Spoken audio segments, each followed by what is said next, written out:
बिस्मिल्लाहिर्रहमानिर्रहीम। Second year के students जिनका नेक्स्ट टेस्ट है अपना बेटा 1/5 का जो आपका पहला टेस्ट है वो चैप्टर नंबर 15 होम्योस्टेसिस का है। तो इसमें हम लोग इस चैप्टर को ओवरव्यू करेंगे कि इसमें क्या है। आपके सामने जो है वो चैप्टर 15 जो है ये ओपन है। इसमें ज़रा सबसे पहले हम लोग देखते हैं कंसेप्ट्स इन होम्योस्टेसिस। तो सबसे पहले इसकी डिफ़ाइन करेंगे कि होम्योस्टेसिस जो है ये क्या है। होम्योस्टेसिस जो है ये protection of internal environment from the harms of fluctuation in external environment is called homeostasis. इसमें सिर्फ आप इसकी डिफ़ाइन करेंगे और फर्दर नीचे जो दिया गया है इसका बेटे कुछ और होम्योस्टेसिस की कुछ टाइप्स कह लें आप लोग इसको, जिसमें ओस्मो रेगुलेशन, ये एक्सक्रीशन और थर्मो रेगुलेशन है। तो ओस्मो रेगुलेशन का मतलब है कि बॉडी के अंदर जो है वो हमने सल्यूट्स का जो गेन और लॉस है उसको हमने मेंटेन करना है। और एक्सक्रीशन का मतलब है कि बॉडी से नाइट्रोजनस वेस्ट को जो है वो बाहर निकालना है, एलिमिनेट करना है। और थर्मो रेगुलेशन का मतलब है कि बॉडी के इंटरनल टेम्परेचर को मेंटेन करना जो है ये हमारे पास जो है वो थर्मो रेगुलेशन कहलाता है। पैराग्राफ नंबर 2 के अंदर हमें जो है ये है कुछ बेटा उसकी एक्सप्लेनेशन दी हुई है कि कौन सी ऐसी चीज़ें जो हैं ये आप लोगों को आपके सिस्टम को कंट्रोल कर रही हैं। आपका इंटरनल और एक्सटर्नल इन्वायरमेंट क्या हो सकता है जिसके अंदर जो है वो चेंज आता है और कैसे जो है बॉडी उसको रिस्पॉन्स करती है। इसी तरीके से जो नेक्स्ट पैराग्राफ है इसमें नेगेटिव फीडबैक आपको नज़र आ रहा होगा लास्ट वाली 3 लाइन्स में। इन द प्रोसेस जो है इन्वर्स अफेक्टर रिस्पॉन्स जो है change in external environment there is an generally cooling effector response to warmth sensing in the external environment. इसे हम जो है नेगेटिव फीडबैक जो है वो उसका नाम देंगे। इसमें 3 जो है फिजिकल कंट्रोल सिस्टम जो है हमारे पास इसके 3 कंपोनेंट्स हैं, जिसमें रिसेप्टर है, कंट्रोल सेंटर है और अफेक्टर है। तो आपको यहाँ से पूछा जा सकता है कि what are the main components of the कि हमारे पास जो है फिज़िकल कंट्रोल सिस्टम के मेन कंपोनेंट्स क्या हैं। तो फिज़िकल कंट्रोल सिस्टम के 3 कंपोनेंट्स हैं हमारे पास और उसके बाद नीचे लास्ट वाले पैराग्राफ में नेगेटिव फीडबैक को आप लोग एक्सप्लेन करेंगे। इसी के बाद ओस्मो रेगुलेशन में हमारे पास जो है एक पैराग्राफ नीचे दिया होगा जिसमें 3 टर्म्स हमें बताई गई हैं, hypotonic, hypertonic and isotonic.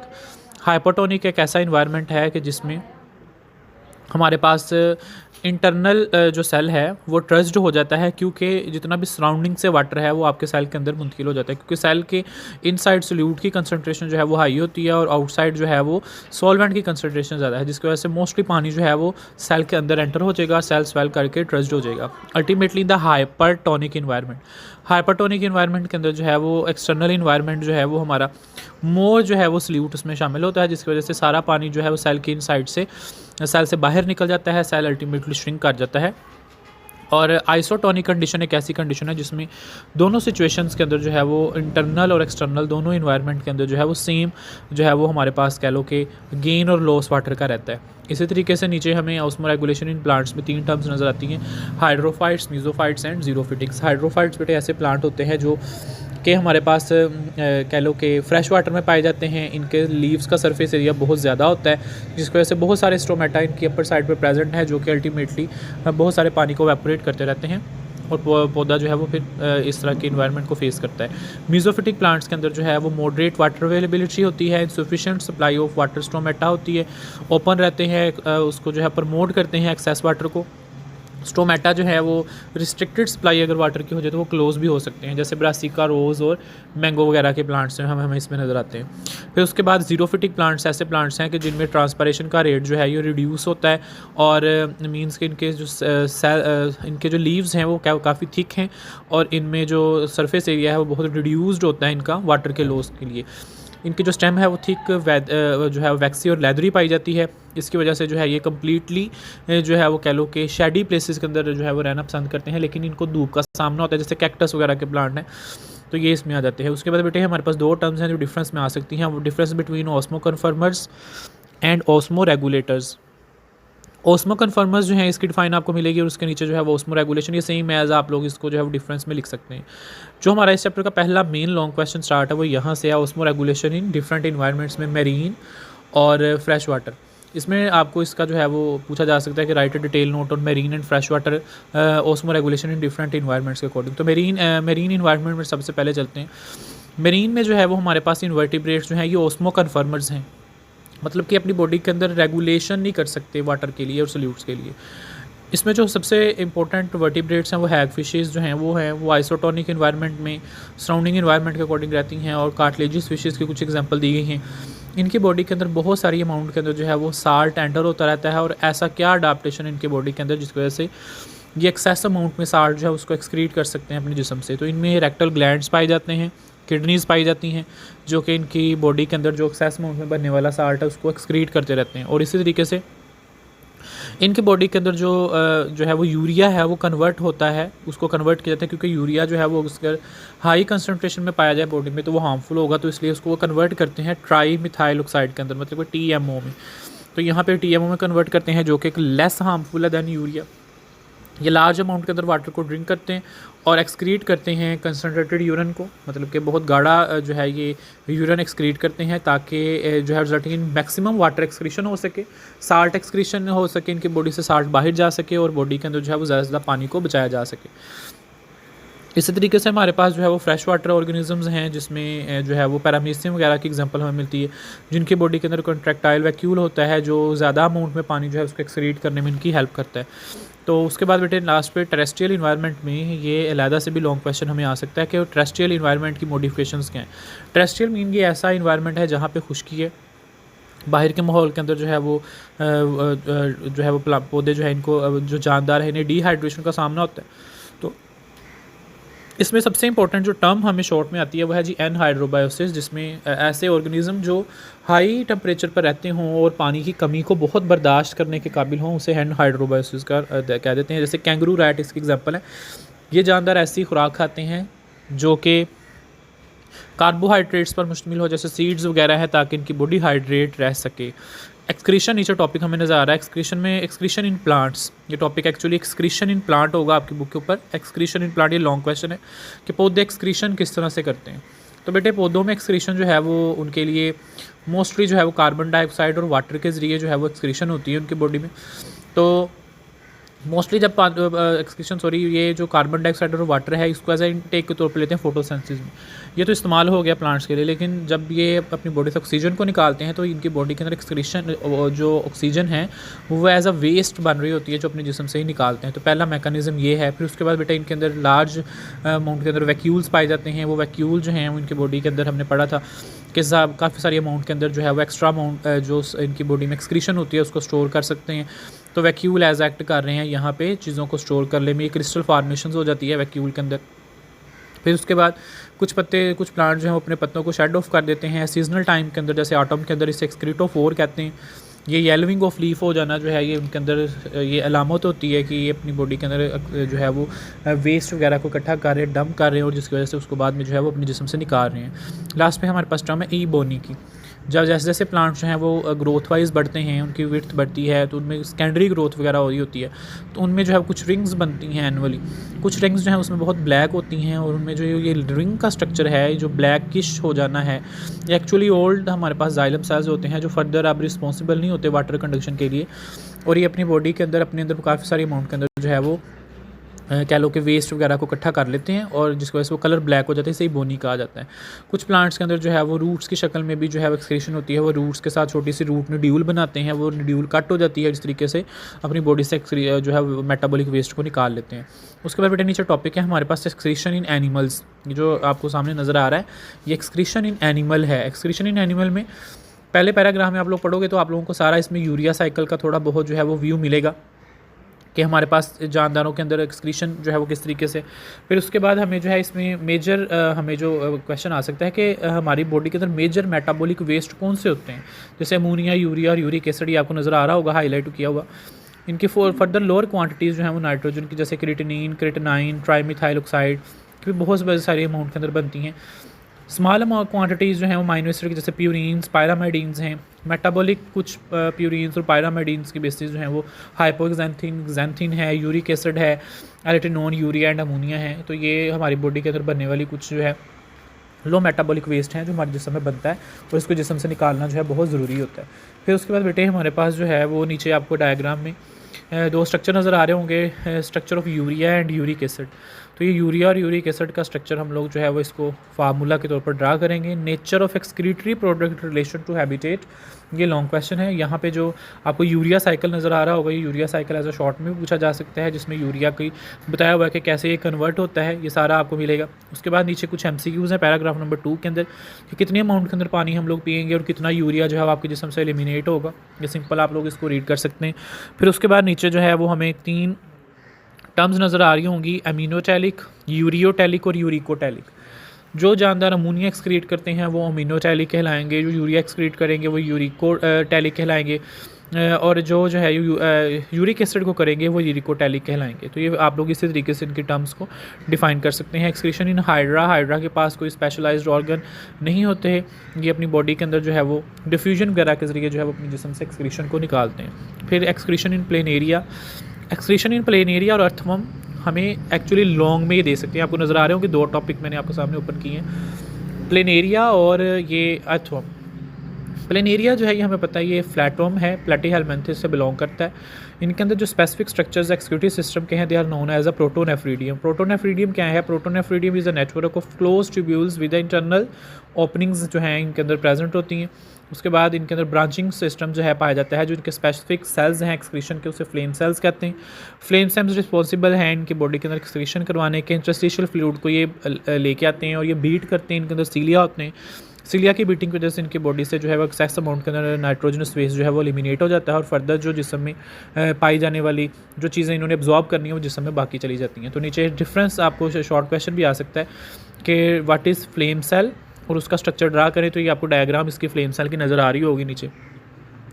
Fresh water जो प्लेटफॉर्म्स हैं ये वेरी डिल्यूट यूरिन एक्सक्रीट करते हैं और अपने जिस्म से जो है ये आइसोटोनिक इन्वायरमेंट में रहते हैं और डिस्पोज करते हैं नाइट्रोजनस वेस्ट को। इसी तरीके से बेटे नीचे एक्सक्रीशन इन अर्थवर्म में डायग्राम आपको नज़र आ रही होगी।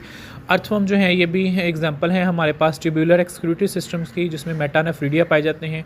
The body of earthworm as we know that के they have the segments in their body, तो उनके बॉडी के ऊपर सेगमेंट्स पाए जाते हैं, जिसमें इनकी हर बॉडी के सेगमेंट के अंदर अपना एक सिस्टम जो है वो डेवलप होता है, अपना एक सिस्टम मौजूद होता है जिसे मेटा कहते हैं। तो इनके अंदर मेटामेरिक सेगमेंटेशन होती है। अब हर मेटा के अंदर अपना एक एक्सक्रीटरी स्ट्रक्चर पाया जाता है जिसे मेटानेफ्रीडिया कह रहे हैं। अब अर्थवर्म जो है इनके पास भी जो है वो ओपनिंग होती है, जैसे एक ट्यूब्स होती हैं जिसे हम लोग मेटानेफ्रीडियम या नेफ्रीडियोस्टोम्स कहते हैं। इंटरस्टिशियल फ्लूइड्स को जो है वो ब्लड कैपिलरीज के ज़रिए जो है ये जो है वो इनके अंदर आ रहा होता है और वही ब्लड कैपिलरीज जो है वो एब्जॉर्ब कर रही होती हैं जो चीज़ें इनके जिस्म में चाहिए। बाकी जो एक्सेस अमाउंट के अंदर जो एक साल्ट होता है या इनकी बॉडी की जो एक्सक्रीशन होती है वो नेफ्रीटियो पोर्स के ज़रिए जो है जिस्म से बाहर निकाल लेते हैं। उसके बाद जो है वो एक्सक्रीशन इन कॉकरोच जो है ये हमारे पास आ जाता है। कॉकरोच जो है ये एक्सक्रीशन इन कॉकरोच हमारे पास एक लॉन्ग क्वेश्चन के तौर पर आएगा हमें। एक्सक्रीशन इन कॉकरोच में एक्सक्रीशन कॉकरोच जो है ये हमें पता है जी ये टेरेस्ट्रियल आर्थ्रोपोड्स हैं। अच्छा, इसके अंदर ये लॉन्ग जब हमें पूछा जाएगा तो इसमें सिर्फ एक बात मैं आपको मेन बताऊंगा कि जो कॉकरोच होते हैं जैसे जो भी आर्थ्रोपोड्स हैं ये वो वाहद ऑर्गेनिज्म है जिनका excretory system attach with the digestive system. तो डाइजेस्टिव सिस्टम में consist of the 3 main parts, foregut, midgut and hindgut. At the junction of the midgut and the hindgut, there will be the presence of the Malpighian tubules. These Malpighian tubules are responsible for the excretion in earthworm, अपना cockroach. अब यहाँ पे क्या हुआ कि हमारे पास जो है उस जो ऑर्गेनिज्म है Malpighian tubules जहाँ पे बेटे एग्जिस्ट कर रही हैं, तो इन Malpighian tubules के पास जो है ये क्या देखें जी हमारे पास जो है ये Malpighian tubules हैं ये एक्सक्रीशन के अंदर इन्वॉल्व है, जितना बॉडी का वेस्ट है उसको इकट्ठा करती हैं और इनके जिस्म से जो डाइजेस्टिव फीसिस हैं उसी के ज़रिए इनकी एक्सक्रीशन होती है। तो एक्चुअली हम ये कह सकते हैं कि इनकी बॉडी का जो डाइजेस्टिव सिस्टम एक्सक्रीटरी सिस्टम के साथ अटैच है और इनकी जो फीसिस हैं वो यूरिक एसिड क्रिस्टल्स की शक्ल में जो हैं ये बनती हैं। उसके बाद बेटे आगे एक्सक्रीशन इन जो है वो वर्टिब्रेट्स में, ह्यूमंस का आप बात कर लें, ह्यूमंस में जो है वो मेटाबॉलिक वेस्ट आपको पता है जी हमारे जिस्म से एलिमिनेट करना ये आपकी प्राइमरी रिक्वायरमेंट है, ये मेटाबॉलिक लेवल के ऊपर हमें करना पड़ेगा। हमारे जिस्म में एक्सक्रीटरी ऑर्गन्स एक्चुअली 2 हैं, एक लिवर है and second is the kidneys. तो लिवर का बेटे नीचे आप लोगों को जो है नज़र आ रहा होगा एक पैराग्राफ है, लिवर का जो पैराग्राफ है एक्चुअली जो हमने ऊपर यूरिया साइकिल डिस्कस किया वो सेम सारा यहाँ पे उसकी थ्योरी की शक्ल में जो है इन्होंने एक्सप्लेन किया हुआ। इन्होंने उसी के नीचे हमें एक टेबल मिलेगा, ये table as a long question करना है कि what are the major homeostatic function of liver. तो लीवर के मेजर होम्योस्टेटिक फंक्शन में synthesis, storage, conversion, recycling and detoxification है। ये एक्चुअली आप लोग ऐसे इसको डिटेल लिखोगे, आगे उसके फंक्शंस हम लोग जो हैं वो मेजर होम्योस्टेटिक फंक्शन वो क्या अदा कर रहे हैं वो हम इसको बताएंगे। इंसान के यूरेनरी सिस्टम पे जाएँ तो आपके यूरेनरी सिस्टम के मेन पार्ट्स कौन से हैं, pelvis, ureter, urinary bladder and urethra, and इसको एक्सप्लेन करेंगे। नेफ्रॉन का स्ट्रक्चर जो है ये लॉन्ग में पूछा जाएगा पहले। नेफ्रॉन में be consist of a cortex, medulla, inner and outer जो है वो cortical and juxtamedullary nephrons are present. इसके अलावा they have the cup shape the swelling called Bowman capsule है, गैलोमेरुलस है, afferent efferent arterioles are present which can enter the kidneys and exit the kidneys हम बताएंगे। Peritubular capillaries are present, proximal tubule and the loop of Henle, distal tubule and collecting ducts are also present in. Then the short question is last पे आपको मिलेगा vasa recta का। Peritubular capillaries intermingle with the proximal and distal tubules के साथ जो mingle करती हैं। Juxta medullary nephron जो हैं वो एडिशनल कैपिलरीज एक्सटेंड डाउन करती हैं लूप ऑफ वेजल्स को, इसे वैजा रेक्टा का नाम देते हैं। स्ट्रक्चर ऑफ किडनीज़ की डायग्राम आप लोग इसको बनाएंगे, किडनी का स्ट्रक्चर कैसा है। यहाँ पर नीचे 3 आपको फंक्शंस नज़र आ रहे होंगे, फिल्ट्रेशन, रीएब्जॉर्प्शन एंड सिक्रेशन। ये 3 पॉइंट्स जो हैं ये मिलके लॉन्ग हो सकता है, जिसमें फंक्शन ऑफ हमें नेफ्रॉन दिया जा सकता है। प्रेशर फिल्ट्रेशन, और उसमें होती है ग्लोमेरुलस फिल्ट्रेट बनता है जो बाद में रीएब्जॉर्ब होता है, एक्सक्रीशन होती है, हमने डिस्कस किया है।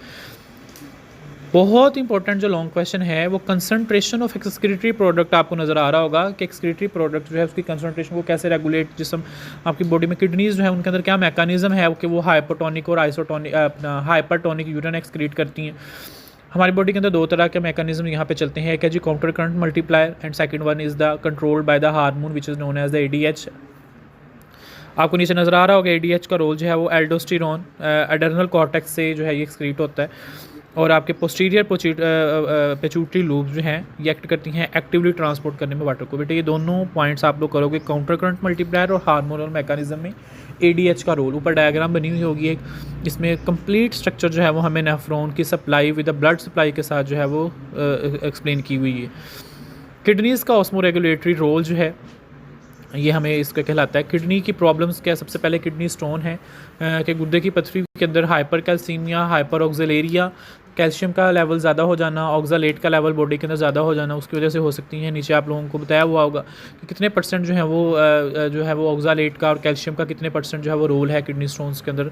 नीचे एक डायग्राम नज़र आ रही होगी आप लोगों को किडनी स्टोन की। ये लॉन्ग क्वेश्चन आ सकता है ये जो किडनी प्रॉब्लम्स हैं, तो किडनी स्टोन जो है पहले लिखेंगे, उसके बाद लिथोट्रिप्सी, ये इसका क्योर है, इसको बचाने का तरीका है कि हम लोग जो है वो शॉक वेव डाल के जो है वो अफेक्टेड पार्ट के ऊपर हम लोग जो है वो उसको गिराते हैं और आपकी फर्दर जो स्टोन है वो ब्रेक डाउन हो जाता है और यूरिन के ज़रिए पास आउट हो जाता है। रेनल फेलियर क्या होता है कि अगर हमारे जो नेफ्रॉन हैं वो डिस्ट्रॉय हो जाएं और वो अपने फंक्शन को परफॉर्म करने के काबिल नहीं रहें, तो इससे जो है वो रेनल फेलियर कहते हैं। नेक्स्ट है जी डायलिसिस। अगर डायलिसिस जो है वो किस सूरत में करते हैं कि अगर आपकी बॉडी एक्सक्रीट नहीं कर पा रही, जिसम से मेटाबॉलिक वेस्ट को नहीं निकाल पा रही, तो हम लोग जो है उसका डायलिसिस करवाते हैं। डायलिसिस में 2 तरह का डायलिसिस है, हीमोडायलिसिस एंड पेरिट्यूनियल डायलिसिस। तो हीमोडायलिसिस और पेरिट्यूनियल डायलिसिस का डिफरेंस शॉर्ट में भी सम टाइम आता है, लेकिन ये लॉन्ग ज़्यादा इंपॉर्टेंट है। किडनी ट्रांसप्लांट ही इसे एंड स्टेज रेनल फेलियर कहते हैं, इसे यूरीमिया भी कहते हैं कि high level of the urea in your कैलोकी किडनीज में cause the uremia end stage renal failure, renal disease ये कहलाती हैं। थर्मो रेगुलेशन है जी नेक्स्ट हमारे पास टॉपिक। थर्मो रेगुलेशन हीट को बॉडी के अंदर जो है वो मेंटेन करना। इससे सबसे पहले adaptation of plants to low and high temperature में सबसे पहले हमारे पास हाई टेम्परेचर है। ऐसे पौधे जो हाई टेम्परेचर पर सर्वाइव कैसे कर सकते हैं, इनके अंदर हीट शॉक प्रोटीन्स बनती हैं, वो हीट शॉक प्रोटीन्स प्लांट्स को सर्वाइव करवाती हैं। एक्सेस अमाउंट के अंदर हीट जो है उसको अब्जॉर्ब करने में प्लांट जो है वो 40 डिग्री सेंटीग्रेड से ज़्यादा टेम्परेचर को भी सर्वाइव कर सकते हैं। इसी तरीके से लो टेम्परेचर के अंदर आइस क्रिस्टल फार्मेशन है, उसका शॉर्ट भी आता है कि क्रिस्टल फार्मेशन हो जाती है पौधों के अंदर, जिसकी वजह से वन सैचुरेटेड फैटी एसिड्स को जिस्म के अंदर या बॉडी के अंदर बनाना शुरू कर देते हैं और इस तरीके से वो लो टेम्परेचर में सर्वाइव करने के काबिल होते हैं। फिर हमारे पास है जी मैकेनिज़्म जो है वो एनिमल्स के अंदर जो है वो टेम्परेचर क्लासिफिकेशन आपको बेटे नज़र आ रहा होगा। ये वेरी इंपॉर्टेंट लॉन्ग क्वेश्चन है। सबसे पहली टर्म्स इसमें जो है वो पाइकिलोथम्स, होम्योथम्स, आगे होम्योथम्स को फर्दर हम लोग डिस्क्राइब करेंगे। एंडोथम है, एक्टोथम है और हेट्रोथम्स हैं। फर्दर इनकी एग्जांपल्स के साथ हम लोग इसको करेंगे। बहुत ईजी लॉन्ग है, सेम हेडिंग बनी हुई है, आप लोग इसको ऐसे एज इट इज़ कर सकते हैं। फिर हमारे पास आ जाती हैं जी regulation of heat exchange between the environment animals and environment. इसमें कुछ structural adaptations, behaviour and physiological adaptations भी होंगी, आपको बुक पे नज़र आ जाएंगी। तीनों शॉर्ट क्वेश्चन के तौर पर आ जाती हैं। इसमें पेंटिंग का शॉर्ट बहुत अहम है। बिहेवियरल अडाप्टेशन जो है वो एनिमल्स किस तरीके से बिहेव करते हैं, जैसे जो है वो कुछ जानदार जो है वो अगर बहुत अमाउंट के अंदर हीट हो तो वो बिरो वगैरह बना के वहाँ पर चले जाते हैं हीट से बचने के लिए। तो ये हमारे पास शॉर्ट क्वेश्चन है। नेक्स्ट है बेटे हमारे पास जो है वो thermo regulation in mammals. Mammals में थर्मो रेगुलेशन, ये लॉन्ग क्वेश्चन आ सकता है, लेकिन इसमें सबसे पहले हम लोग डिस्क्राइब करेंगे कि आपकी बॉडी का नॉर्मल टेम्परेचर क्या है। 36 to 38 डिग्री पे हम लोग रहते हैं। वहाँ पे शिवरिंग और नॉन शिवरिंग थर्मोजेनेसिस आ जाता है, डिफरेंस के तौर पर लिखेंगे। कोल्ड इन्वायरमेंट की स्ट्रेटजी हम लोग बताएंगे, जिसमें वैज़ो डायलेशन एंड वैज़ो कंस्ट्रिक्शन है, जिसमें खून के नालियों को सिकुड़ जाना और फैल जाना है। इसी तरीके से ही आपको वार्मथ इन्वायरमेंट के अंदर जब जिस्म बहुत हीट अप हो गया और उसकी वजह से हमारे जिस्म के अंदर जो है वो वेपोरेशन होती है, कूलिंग इफेक्ट होता है, स्वेट्स बनता है और इसकी वजह से हमें कूलिंग का इफेक्ट रहता है। थर्मो रेगुलेशन, ये फीडबैक मैकेनिज्म मैंने ऊपर भी आपको एक्सप्लेन किया है कि शुरू में स्टार्ट में ये सेम वही पैराग्राफ है। और लास्ट पे हमारे पास अहम शॉर्ट क्वेश्चन है जी, जिसमें हम लोग कहते हैं पायरेक्सिया क्या है। पायरेक्सिया क्या है? जिस्म का टेम्परेचर नॉर्मल से बढ़ जाना, पायरेक्सिया से बुखार कहते हैं। तो इसके एग्जांपल जो है वो आप लोग लिख सकते हैं कि आपकी बॉडी का नॉर्मल टेम्परेचर जो है वो 37 है। ये कुछ पैथोजन्स होते हैं, पायरोजन्स होते हैं जो आपके जिस्म में जाते हैं और वहाँ पे जो है वो आपकी बॉडी के टेम्परेचर को जो है वो बढ़ा देते हैं। बेटा एक्सरसाइज को एक दफ़ा लाजमी देखना है, इसमें लॉन्ग शॉर्ट और फिल इन द ब्लैंक्स को।